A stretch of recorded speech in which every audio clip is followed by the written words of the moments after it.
Kisah sukses Paskibraka 2017 di upacara Hari Peringatan Kemerdekaan ke-72 Republik Indonesia menuai decak kagum. Bagaimana tidak, ke-68 anggota Paskibraka merupakan putra-putri terpilih melalui seleksi yang ketat mewakili daerahnya masing-masing.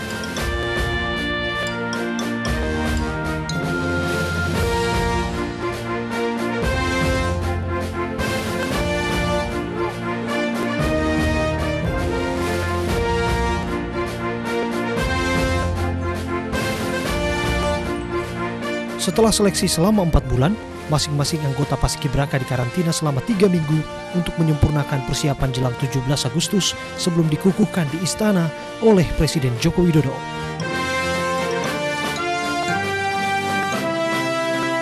Pembagian tugas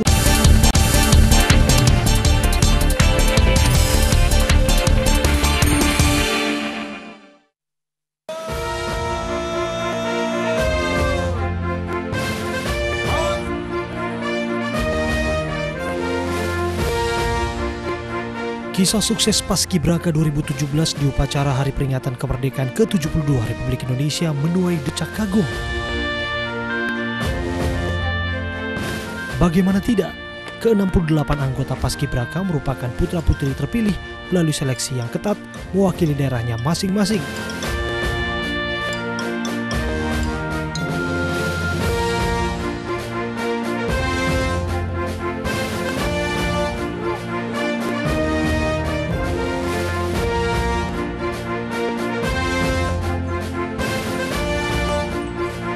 Setelah seleksi selama 4 bulan, masing-masing anggota Paskibraka dikarantina selama 3 minggu untuk menyempurnakan persiapan jelang 17 Agustus sebelum dikukuhkan di istana oleh Presiden Joko Widodo.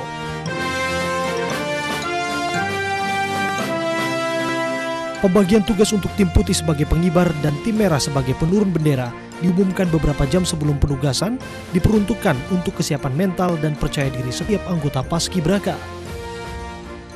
Kamu harus bangga, mereka harus bangga dengan apa yang menjadi kepercayaan masing-masing provinsi. Sekarang sampai sini menjadi kepercayaan negara, dia harus bertugas dengan upacara negara, dia harus betul-betul konsentrasi.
Ya, seperti yang sudah saya sampaikan di awal, tidak mudah untuk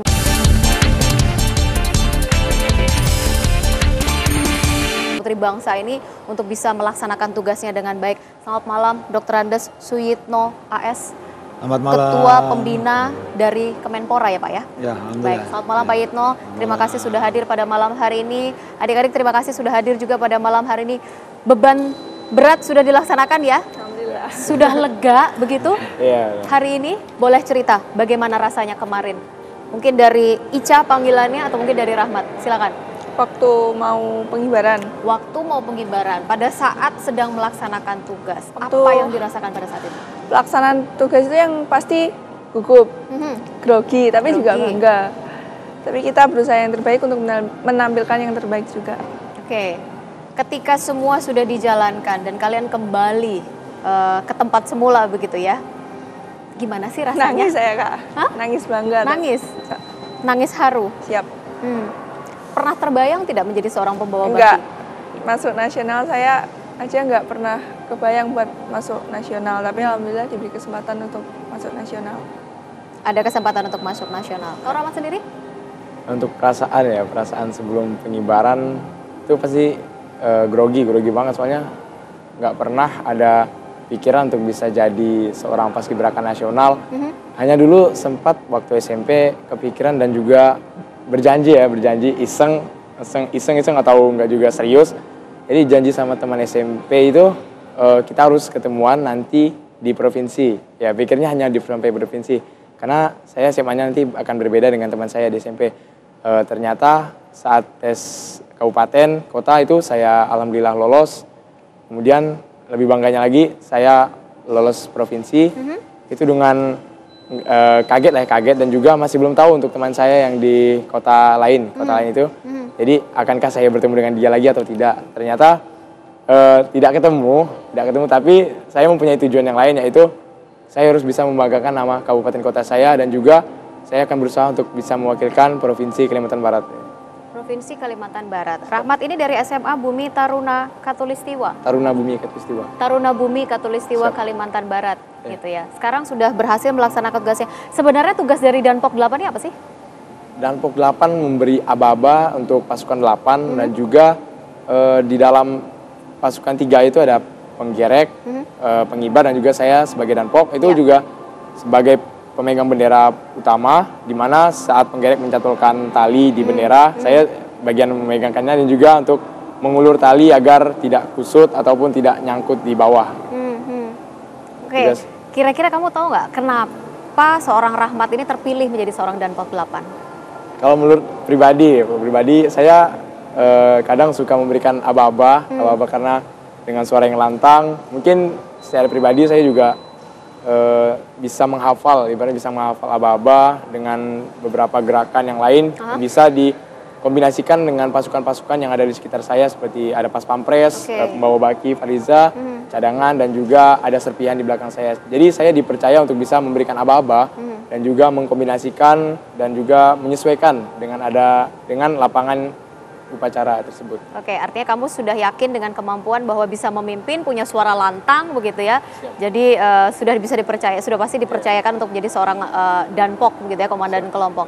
Kalau Ica sendiri, menurut Ica apa sih yang menjadi kelebihan Ica sehingga dipercayakan untuk membawakan baki? Mungkin kalau kelebihan saya yang tahu itu pelatih. Tapi kalau menurut saya itu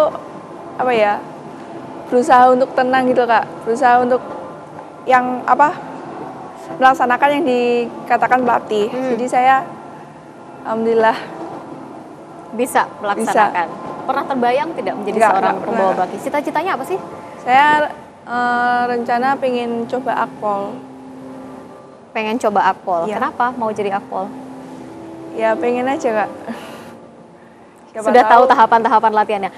Kalian berada di dalam seleksi latihan adalah kurang lebih selama 4 bulan ya, Pak Yitno ya? Enggak, 1 bulan. Proses seleksi? Oh, dari proses seleksi dari sekolah. Awalnya dari sekolah, nanti dikirim ke tingkat kabupaten, kota. Dari tingkat kabupaten, kota kan banyak itu. Nanti diseleksi untuk keperluan di kabupaten sendiri dan dikirim untuk tingkat provinsi. Apa yang diseleksi dari bawah terlebih dahulu Pak Yitno? Boleh disampaikan kepada pemirsa? Kalau sesuai dengan Permenpora yang ada, di Permenpora yang lama itu, yang nomor 65 tahun 2015, itu ada di sana 8 item. Satu mengenai kesehatan. Kedua mengenai psikotes, terus yang ketiga postur ataupun tentang baris berbaris itu tentang kesehatan, terus pengetahuan umum. Setelah itu apa lagi ya? Oh ya, wawancara juga. Wawancara secara langsung begitu. Ya, terakhirnya biasanya wawancara itu dimanfaatkan untuk biasanya di daerah ataupun di pusat itu untuk penentuan akhir. Istilahnya kalau di ABRI itu pantohirnya gitu loh. Jadi kira-kira kalau dihitung mereka ini sudah melakukan proses seleksi itu kurang lebih selama 4 bulan. Bisa hampir ya 3 bulan ya. 3-4 kalau bulan dari ya? Sekolahan sampai dengan provinsi terus akhirnya di nasional. Nasional sendiri 1 bulan sendiri penuh gitu. Kemungkinan ya hampir 3 bulan lebih gitu kan. Nah, makanya kenapa kok di Permen itu kelas 1 naik kelas 2. Jadi kelas 2-nya itu pada saat 17 Agustus. Bukan jadi dia kelas 1 naik kelas 2 gitu loh. Jadi kelas 11 gitu kan. Kelas 11. Nah, kenapa begitu? Karena di sana diupayakan pertama berkaitan dengan sekolah itu. Meninggalkan pelajaran kan berbulan-bulan itu. Cukup lama ya. Yang kedua, kalau di kelas 2 naik kelas 3 mereka udah meninggalkan beberapa bulan itu kan berpikirnya mau ujian. Nah, satu itu sehingga banyak ketinggalan mau ujian. Yang kenapa kok jadi kelas 1 naik kelas 2 itu diharapkan dari konsep atau penyusunnya itu 1 tahun setelah dia jadi paskibraka dia bisa menularkan kepada adik kelasnya gitu loh. Jadi dalam 1 tahun. Jadi sebenarnya mereka ini sampai bisa lolos menjadi seorang anggota paskibraka, persyaratan utamanya sebenarnya apa sih Pak? Persyaratan utama ya benar nilainya harus bagus gitu? Ya nilainya bagus. Berapa Pak? Sebenarnya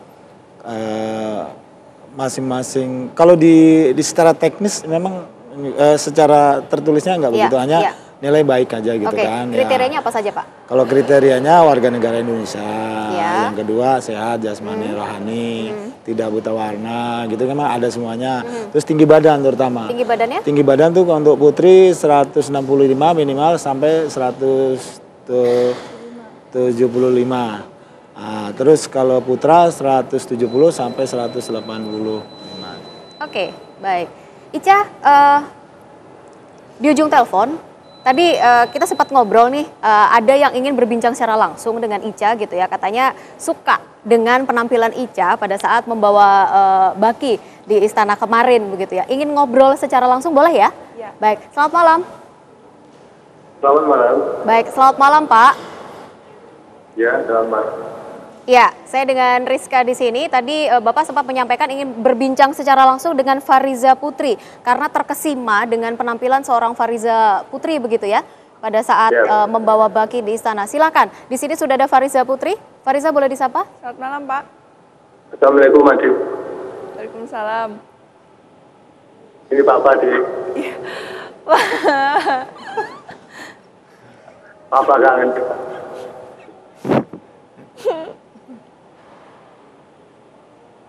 Halo. Halo. Loh, katanya Papa tadi pulang.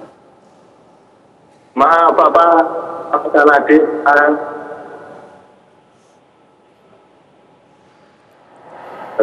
Ada yang mau disampaikan sama Papa? Halo. Papa bilang Papa kangen sama Fariza. Ada yang mau Suaranya disampaikan? kecil. Apa? Adik suaranya. Oh. Papa sampai mana? Papa assalamualaikum. Papa sampai mana? Halo. Kumen. Kebumen. Ada yang mau disampaikan sama Papa? Pak, aku kangen. Sama kecil kalau Apa? Halo? Halo. Apa? Kalau adik Papa bisa dikit. Kalau dia kangen, Papa juga kangen. Sama kangennya sama Papa. Kapan terakhir kali ketemu sama Papa, Fariza? Kemarin. Kemarin? Iya. Hari ini Papa perjalanan pulang? Iya. Kemarin waktu penurunan itu ketemu. Oke. Bapak? Ya. Iya. Apa yang tergambar dari Bapak sebagai seorang tua ketika Fariza mendapatkan kesempatan untuk menjadi seorang pasukan pengibar bendera di istana? Sama sekali. Ya. Gak nyangka. Jadi kita bisa Ya. melaksanakan tahun ini. Perasaan bangga tentu saja dirasakan sebagai orang tua. Sangat baik. Ya. Ada pesan khusus untuk Fariza sebelum Fariza pulang ke rumah ini nanti bertemu secara langsung dengan Bapak? Ada yang disampaikan? Ya, adik. Terus entah nama. Papa, mama, dukung adik. Siapa? Fariza ada yang bisa disampaikan untuk Papa, untuk Mama, keluarga di rumah? Silakan, kita berikan kesempatan secara langsung. Papa, Mama, semuanya Ya. jaga kesehatan. Jangan kangen aku bentar lagi pulang. Nggak bisa. Halo? Nggak bisa Dek. katanya, nggak bisa kalau nggak kangen. Jaga diri ya. Iya, Maju berkat. siap. Baik, terima kasih Bapak. Salam kami untuk keluarga di rumah gitu ya. Tentu saja kebanggaan menjadi orang tua ketika anak bisa memberikan atau menorehkan sebuah prestasi dan juga bisa membawa nama baik keluarga, diri sendiri dan juga nama baik negara tentu saja. Fariza anak ke? Saya anak kedua. Anak kedua. Dari 2 bersaudara. Dari 2 bersaudara, anak bungsu. Siap. Oke, apa yang mungkin yang ingin Fariza sampaikan untuk keluarga? Fariza sudah berhasil melaksanakan tugas begitu ya. Tadi Papa juga merasa bangga sebenarnya memiliki seorang Fariza. Alhamdulillah, terima kasih buat keluarga saya di rumah yang sudah mendukung saya, yang sudah mendoakan saya sampai saya di sini. Terima kasih buat semuanya. Oke, kita lanjutkan kembali nanti perbincangan ini ya, Rahmat, Pak Yitno. Kita masih ada beberapa segmen lagi ke depan pemirsa di Top 2 News sesaat lagi.